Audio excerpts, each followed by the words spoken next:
Thank you, everyone, for being with us this evening. If you're in my time zone this morning, if you're in Mr. Almendras' time zone, or whatever it might be, wherever you are, we're grateful for you being here. As most of you know, this is a way that we're trying to continue to work with people around the world. In this moment, we're all facing unprecedented challenges, places we've never thought we would be. And so we don't believe that anyone has the right answer. We think that we're all learning and trying different things. And the best thing that we can do as PERC is help facilitate that learning and help people challenge the way that they think and challenge the ideas that they're presented. So we're very fortunate to have with us today Mr. Almendras. He is the CEO of Manila Water.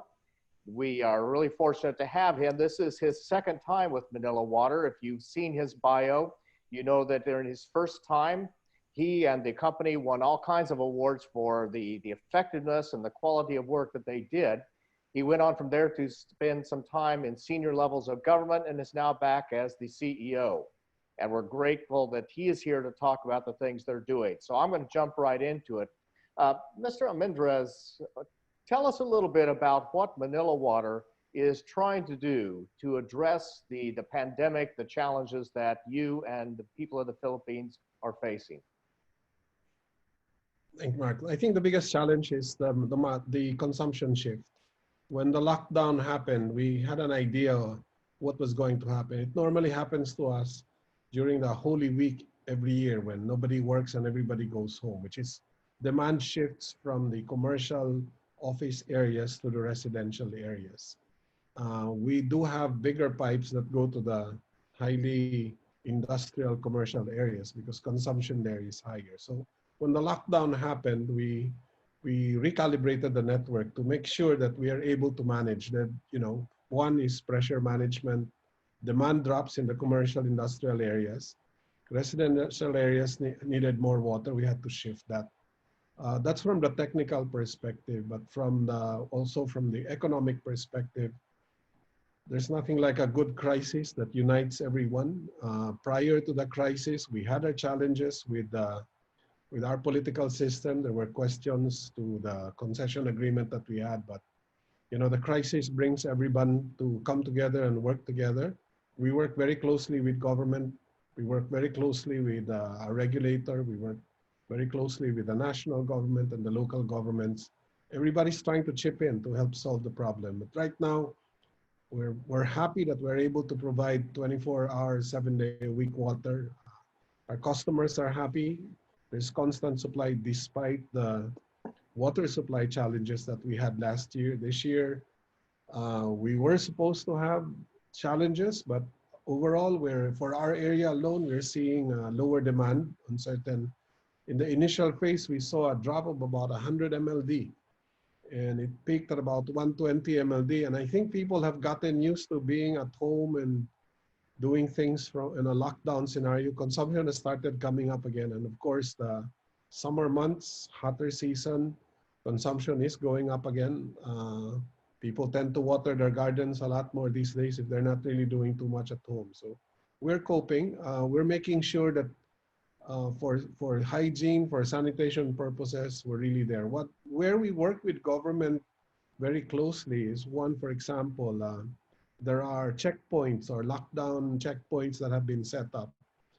We've managed to set up, of course, these are road crossings or intersections, which normally you don't have people in. Suddenly you now have a whole bunch of people 24 hours a day. We've managed to supply them with static tanks. We do regular deliveries just to make sure that the people who are manning the checkpoints and the people who are going through these checkpoints, when they need it, the water is available.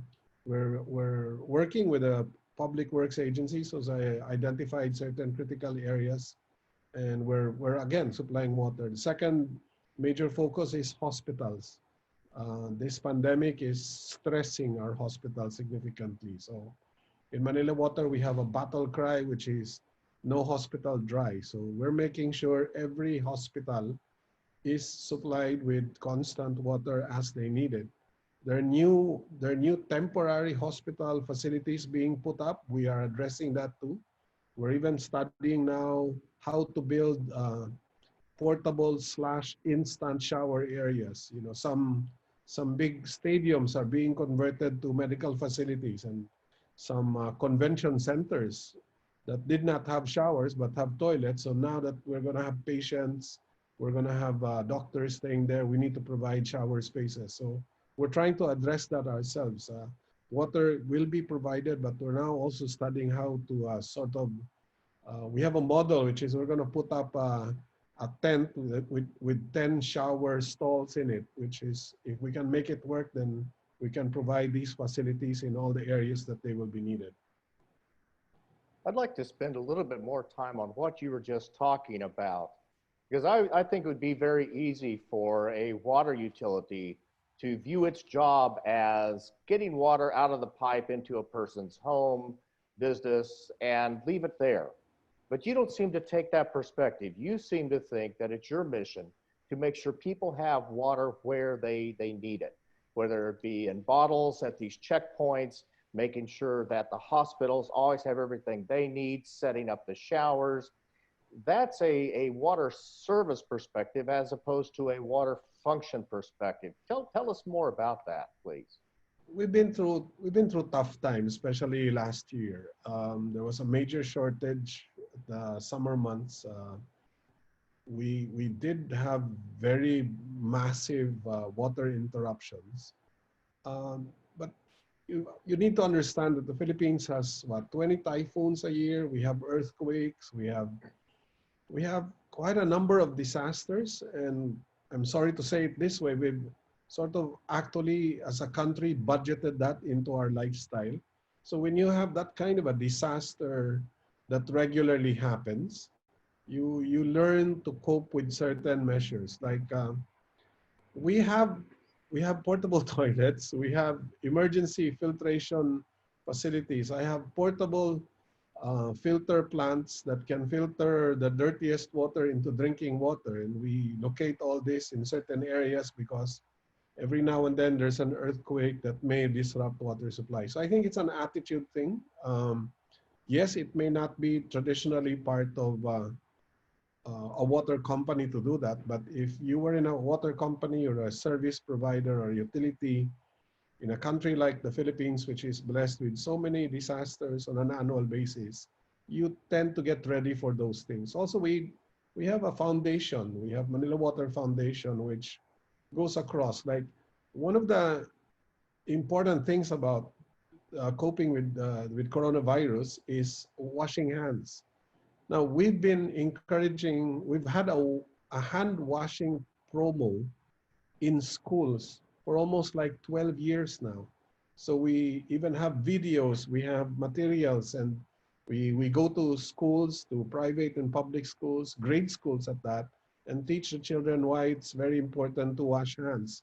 And we have hygiene kits that we used to give to these kids.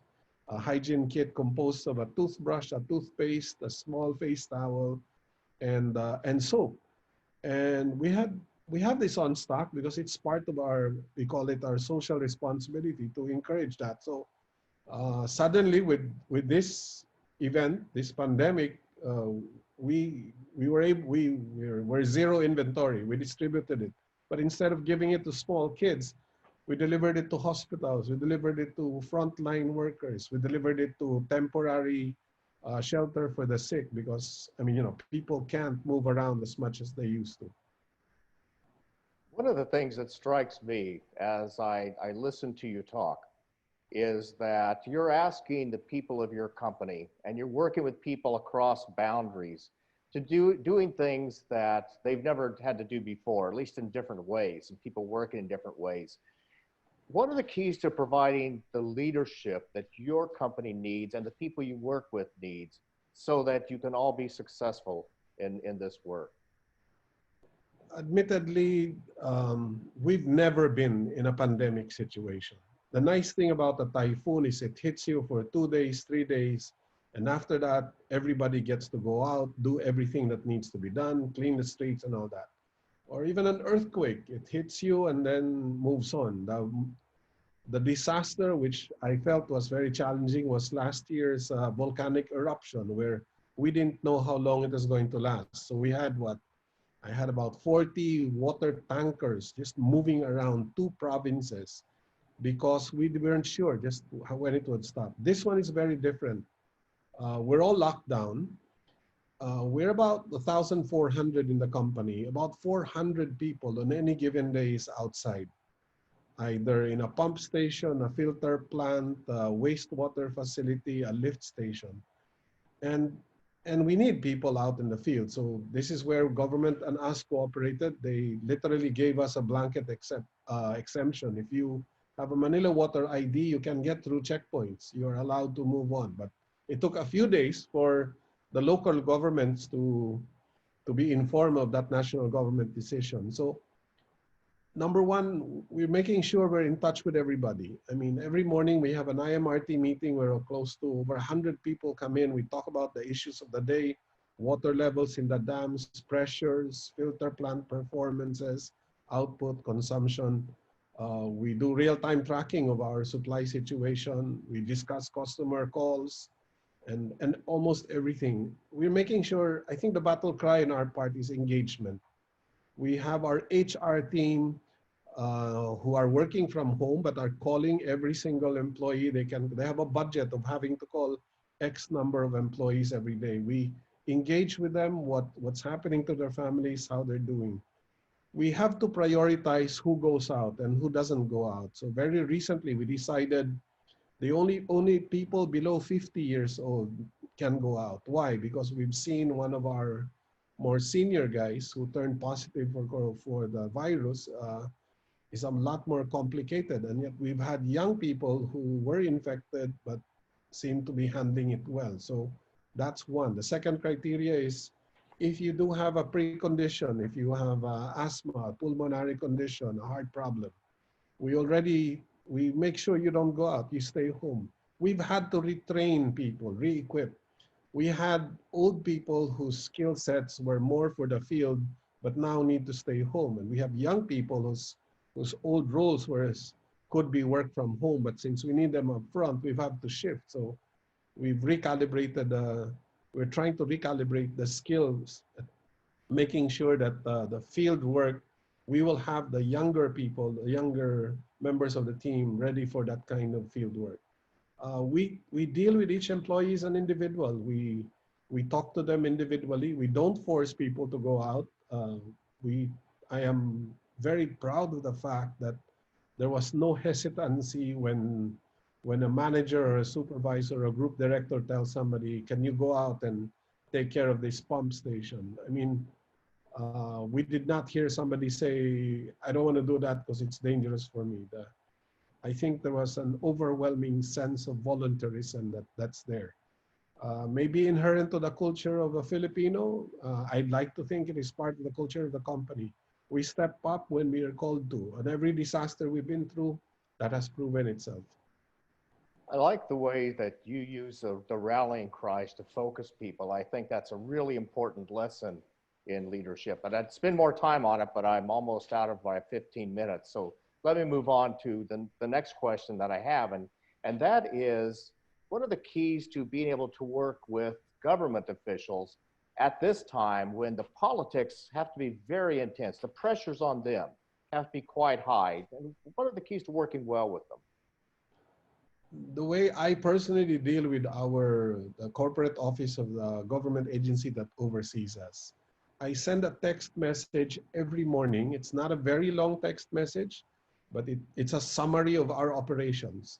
What percentage of our service connections have 24 hours water, how many don't have, or if there was an interruption, there was a breakage here which resulted in 3,000 households not having water for about 2 hours. That's all included in my daily report. It's a text message I send to all the way up to a cabinet member even.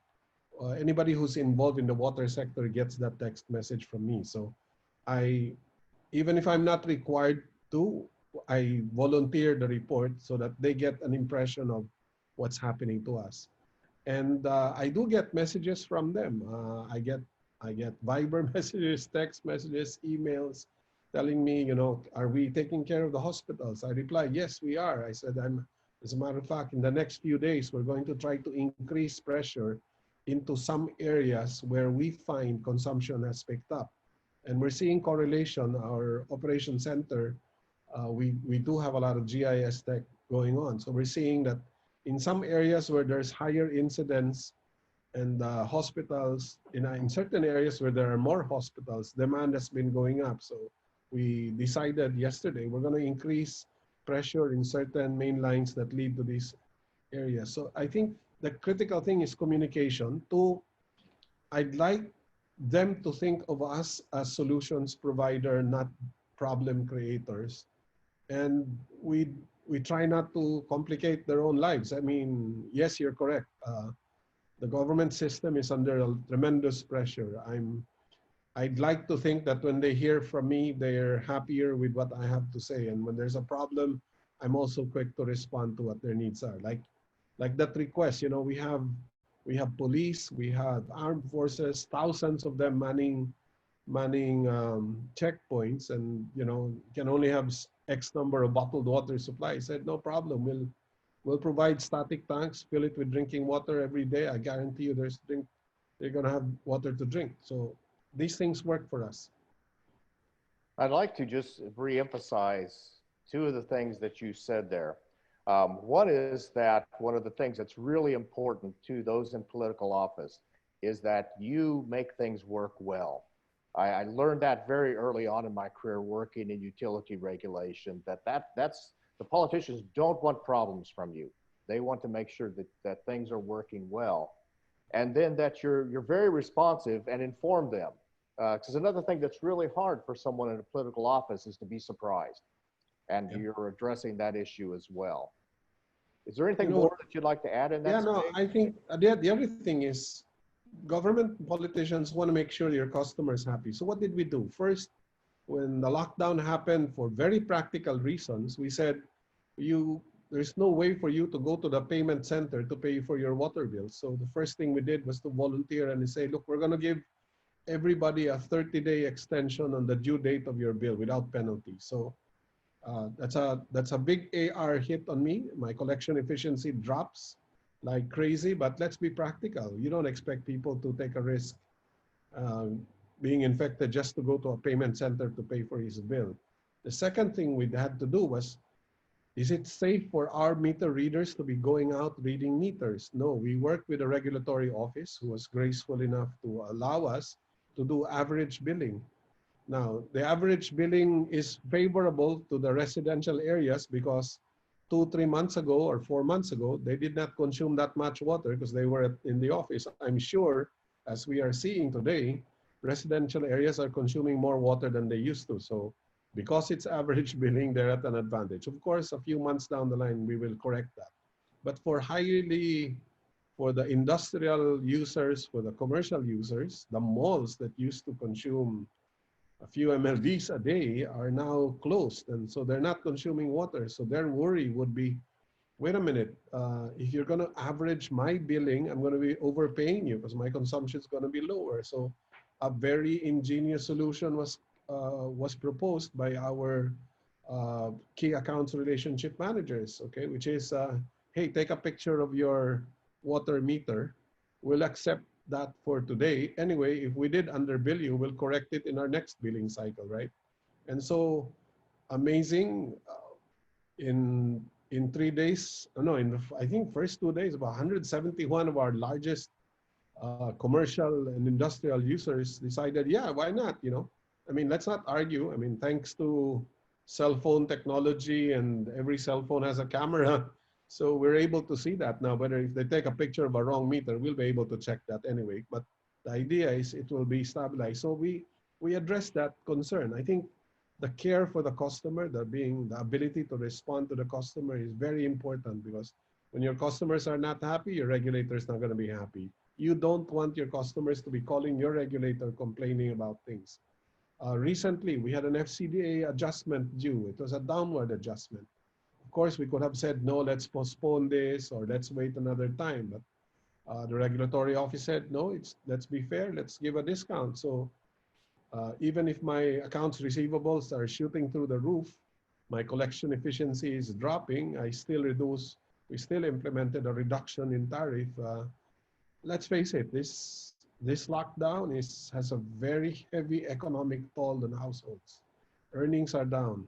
We as a company decided, because we're part of a group, we're part of the Ayala group, and the group said, whether you're working or not during this lockdown period, you will get your salary. That's for all the regular employees. But then we realized, like in Manila Water, we do have a lot of service providers. We do have a lot of contractors doing work for us. So we said, what about them? And he said, you know, if we want these contractors to be alive when this lockdown is lifted, economically, if we want them to still be there, we better do something about them. So we offered and said, look, even if your for all our service providers, even if your employees are not working for us, we'll pay for their salary. Of course, that's without the margins and the other charges, but let's make sure they're earning something, because we want them well and healthy, because when things normalize, we want them back here with us, and we need them on day one when the lockdown is lifted. We're actually using some service contractors now who are going out despite the lockdown, willing to take the risk. And very recently, we've announced our hazard pay to our own employees for those that are moving out.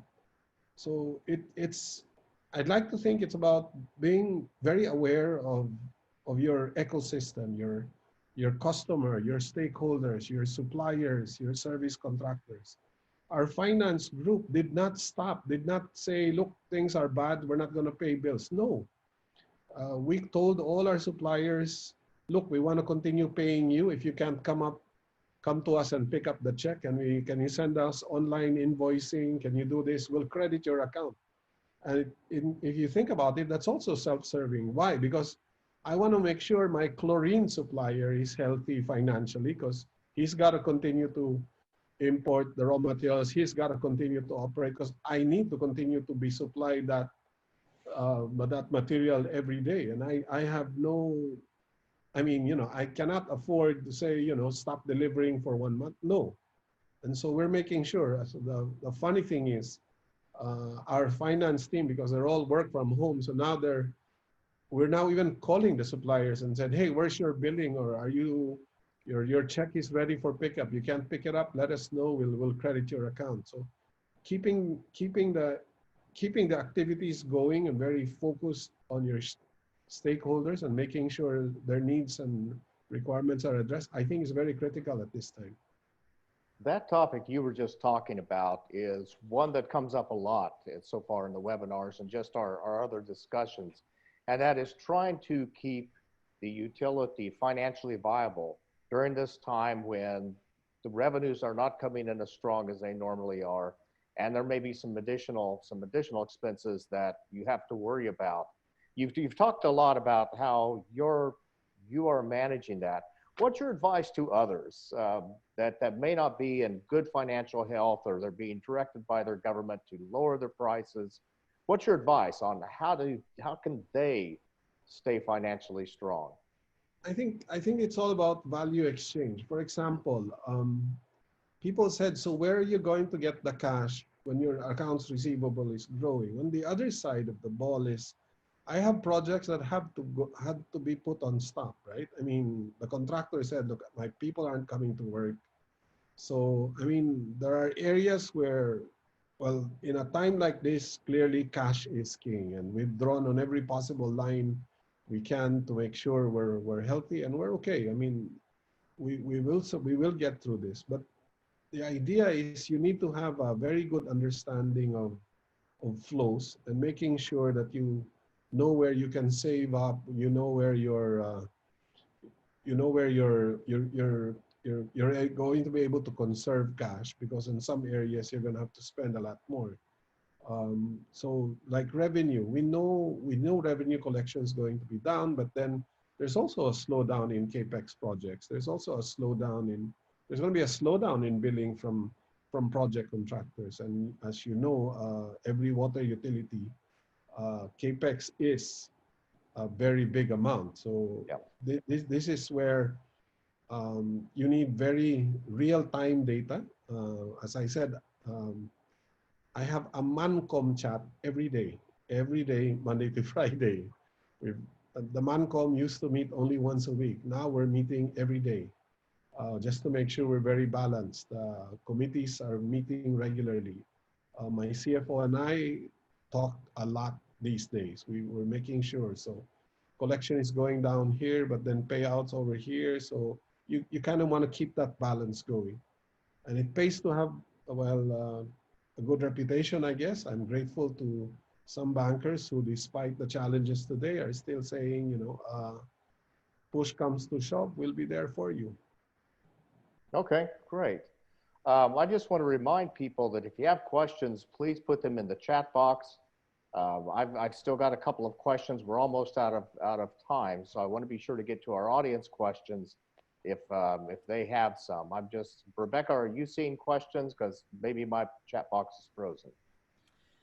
No, we haven't had any questions so far, Okay. but yeah, please just direct those to everyone in the chat box if you have one. Okay, great. Thank you. So I have one request, Mr. Almendras. You talked about every morning you have your team get together, you're watching kind of some of your key indicators, and you're sending information to the government saying, here's what's gone on the past 24 hours.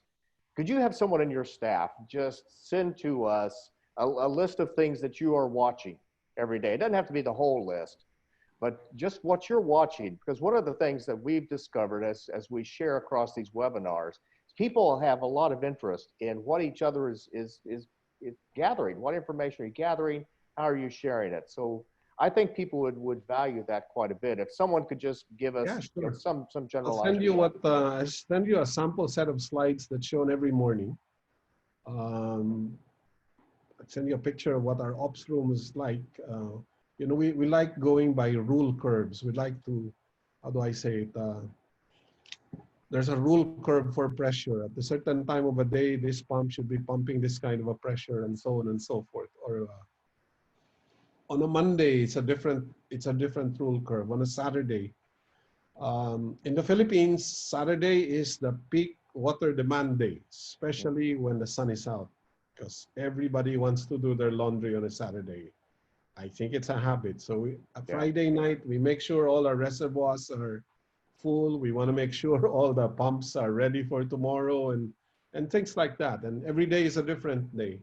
That has changed. The lockdown has changed consumption patterns.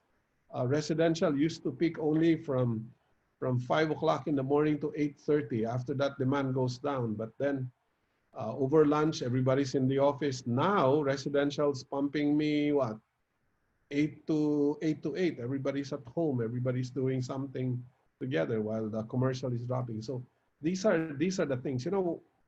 When we had that crisis last year, I wasn't back in Manila Water. It was a different CEO running it. But who would have thought that, I was part of the team that laid a main line that was designed to go in a certain direction. During the crisis last year, we had to reverse the flow of water on that same pipeline. And not just once. There was a situation when we would do it twice a day. Certain hours it's going in one direction, certain hours it's going a different direction. We're doing things we've never done before. We're learning, and clearly turbidity, scouring, all these things come. Reversing the flow of water is not as simple as shutting a valve or increasing pressure on the other side. Even scouring, all those things suddenly come out. So, and these are the learnings that I think that, and the key to it is to be able to respond immediately. That's why the daily IMRT meetings are crucial, because everybody in the organization knows, I have a problem, raise your hands, bring it out. Let's talk about it in a venue where everybody who can help you can say something, can say, hey, I know that. Hey, I've got an extra pump here. Or, hey, I've seen that happen before. This is what we did. That's what we're trying to do, making sure that everybody, that used to be nice. We have weekly quarterbacks. We have bi-weekly morning meetings, but now it's happening every day, and it's happening on a virtual mode. I figured even before people get their breakfast, they're already on the meetings, but that's okay. Yeah. Idea is information's got to flow, reaction's got to be fast, timing is critical. Solve this now, not 2 hours later, makes things a lot better for everyone. Okay. we have a question from Lee. And what Lee's asking is, since you're not being able to have accurate bills at the moment, that may discourage some customers from thinking they should pay. Can you tell us a little bit more about how you encourage people to pay their bills now? We are still collecting for our online payment schemes have worked. It's not as if we're zero. I would have thought we were going to go down 80% or more, but it's not that bad. We're still collecting. The relationship between our territory managers, our senior territory managers, and key accounts, the way we're organized, and we've segregated into business areas. You'd have a territory manager in charge of a few DMAs, district meeting areas. It helps us on the NRW management side, but it's also a relationship management side. So literally almost every service connection, there is somebody who takes charge of that. That person is in charge of the technical stuff, and that person's also in charge of the collection stuff. And there's relationships. There's a Tagalog term called kasangga. Best translation I can have is friend/partner. So every territory manager identifies that in this neighborhood, in this area, there's going to be a set of people they talk to. As a matter of fact, these people know the cell phone number of their territory manager. And they're told if ever there's no water or the pressure goes down, please let us know. So it's a two-way street. The kasangga is our source of information. The kasangga is also our way of pushing information. We call them and we let them know, we're going to have an interruption tomorrow morning because there's a breakage somewhere near your area, and please tell your neighbors. But this kind of relationship helps during collections too. So, there is a link. So it's not going to be a collection agency that's going to call you. When you're not paid and we are able to generate a report by DMA, by territory that says, hey, Mr. Territory Manager, the following clients have not yet paid. So they get a friendly call. They get a nice call from somebody they know, somebody they're exposed to, and it's not a demand letter. Maybe it's an Asian thing, Mark. It's just that we let the collection agency and we let the legal notices come in too late. By the way, we've announced a moratorium on any disconnection for the duration of the crisis. It's we understand what people are going through, the difficulties they're going through. And also from a very practical point, will I really risk more people going out to do disconnections when I send out a disconnection team at the risk of being infected by the virus? Sure. There are priorities in life that we will let go, right? One theme that I hear as I listen to you talk about your customers, people in government, your employees, et cetera, suppliers, is that you're focused on making sure all those relationships are strong. When Araceli and I teach leadership workshops, one of the things that we do for an organization is we have it map all of its relationships. And then we talk about why does that relationship exist and how do you keep it strong? Because if you think of relationships as spokes on a wheel, if they get weak, eventually the wheel falls off the axle and you're done. And so I think, as I'm understanding you, that's a real focus on your part, is to make sure all of those spokes are very strong. Also, what we did is we assigned relationships to persons. Like we have chief regulators. So we have somebody who the chief regulator can call 24 hours, 7 days a week, who knows that if he needs anything or so there's a person dedicated to take care of that relationship.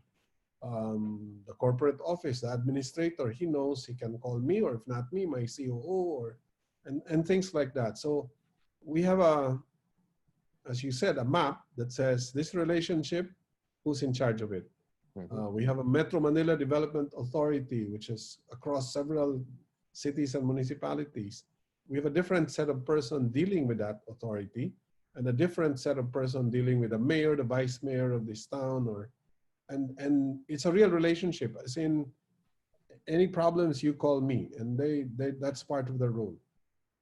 All right. Well, thank you very much. We're past our time boundary.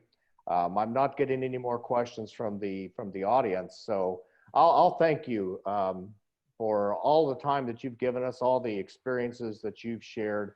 I know you've got a lot to do, so I'm very, very grateful for the time that you've given us. Thank you for the opportunity as well. I mean, in normal times, we normally have a visitor from anywhere in the world, from ASEAN, we even get visitors from all the way from Africa to come our way, and we're always very open. We believe that sharing and interacting with the other people in the same industry is a very important role, and as key to our learning is we don't like to reinvent anything. If somebody has done it before, we'd definitely like to hear how they dealt with it, and hopefully we can learn from that too. Correspondingly, we should be willing to share ourselves too. So thank you for the opportunity, and thank you. Stay safe, keep safe, and wash your hands. All right. That's funny. Every time I used to say that, people used to say, oh, you just want us to consume more water so that we can bill us some more. So now I have a moral, I come from a moral high ground when I say, please wash your hands regularly. Well, very good. Well, thank you very much for your time. We appreciate it. Thank you. Thank you, everyone. Thank you, Mark. Thank you. So Rebecca, what are the rules now for people if they want to share with each other? Sure. So we will hang out here for another, I think, 10, 15 minutes or so, as you guys wish. In the participant box, there's an option where you can raise your hand. So we would ask that you raise your hand in that function. And then when you do so, I'll be able to unmute your video, or we'll unmute your audio. And if you're okay with us unmuting your video, we can do that as well. And again, we'll take up to an extra 10, 15 minutes here. If anyone's interested, if you have any questions or want to share something that you're working on in your agency, your organization, that's what we're here for right now.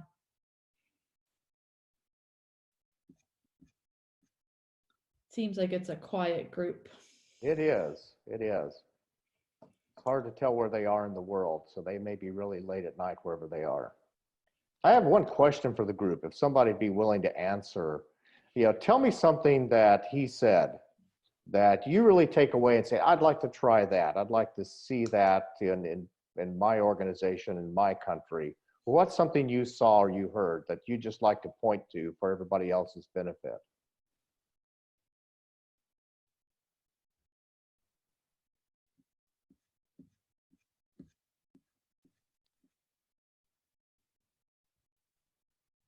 Well, we won't force you to talk.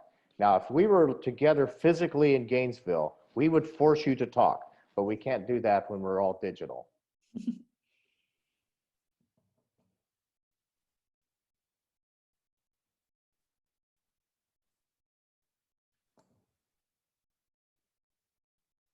Well, let me just count it down. So any questions or comments? Going once, going twice. Here we go. I loved his comment about sharing knowledge with others. That's from Araceli.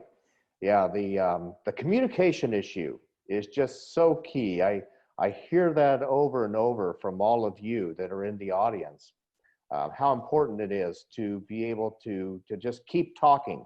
When Araceli gives her talks about next practices, the key in that is always knowing what are you going to learn, and you don't learn together unless you communicate well together. So that's a really good point. Anything else?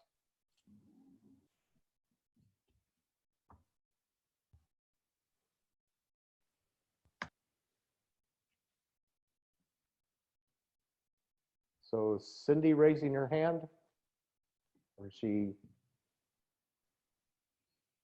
She didn't raise her hand, but Okay. There you are, Cindy. Yeah.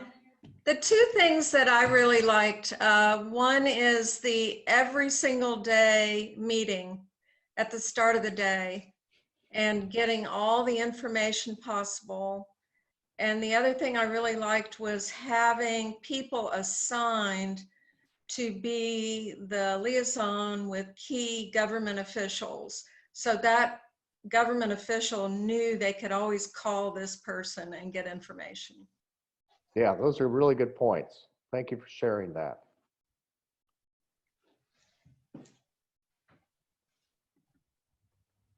Okay, Lee comments that likes the strategies that, making sure everybody is okay and everything goes back to normal. Those of you that were in Jeff Lawrence's or watched Jeff Lawrence's webinar on Tuesday, one of the things he talked about was that people look to their leaders to protect them during this time. That's one of your primary responsibilities if you're the person in authority.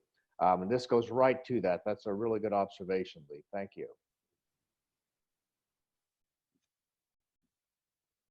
Mark, if you have time, I can show you a slide of some of the things we review on a daily basis, the one you Oh, asked. sure. That'd be great. Can you help him with that, Rebecca? Can you see this? Yes. Okay, this is a sample rule curve that we'd like to show you. The red zone is where you don't want to be. This is the dam level for the main source of the water for us. The black line is this year. The white line was last year. So it shows you how bad the dam level was last year. It was way below. And the reason why it curves this way is the leftmost is January. So the rainy season happens starting July, starts going up all the way to December. You need your dam at the highest point at the beginning of the year because our summer months start in March, April, May. So this is where we are now. I think you can see my pointer. So we're somewhere between green and yellow. We're definitely better than where we were last year. And the way government is managing this dam now, we work with government, but it's the government that decides how the water releases happen.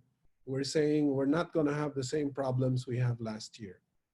This is a sample of what we monitor daily.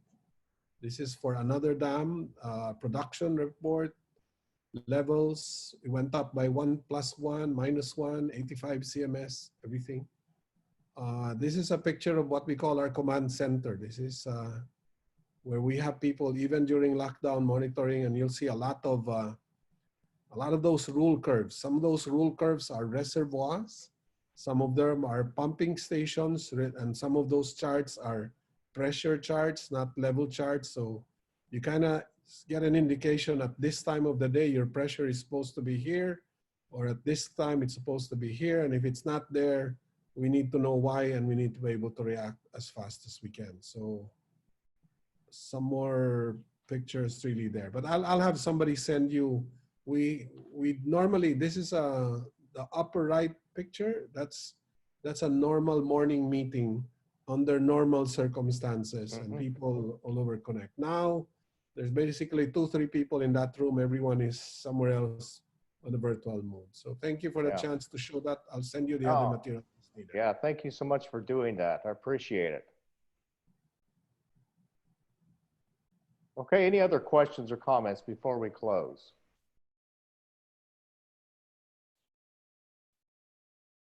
Well, let me just again thank Mr. Almendras for everything that he shared with us, for all of his team. We worked with other people within his team to make all this possible, and he's built a really good team. They send people to our training courses all the time, and we're always impressed. We learn a lot from them. They're always sharing with other people. So that's a good organization, and we appreciate the relationship. So thank all of you for your time. We will.